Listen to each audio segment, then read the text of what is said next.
اعوذ باللہ من الشیطان الرجیم، بسم اللہ الرحمن الرحیم۔ آج جو ہمارا ٹاپک ہے وہ ہے historical and ideological creation of Pakistan.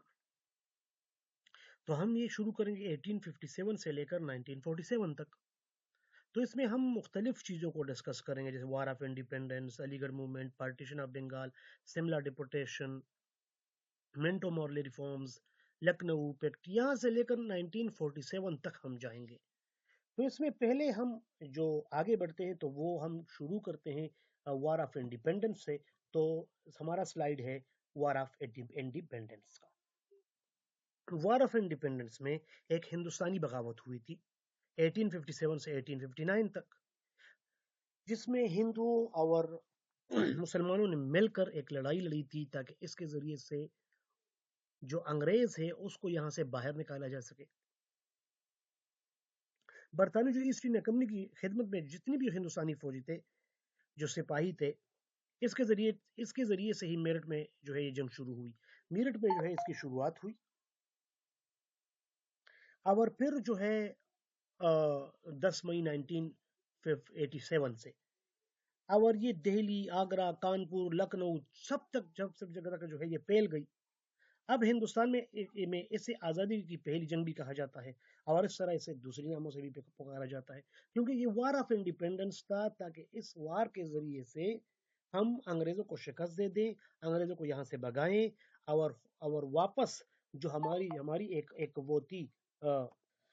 اب اسی وار آف انڈیپینڈنس سے جو ہے جو برٹشرز ہے اس کو مزید تقویت ملتی ہے، اور وہ سارے جتنے جو انڈین سب کنٹیننٹ اس پر جو ہے وہ کیا ہو جاتے ہیں، وہ قابض ہو جاتے ہیں۔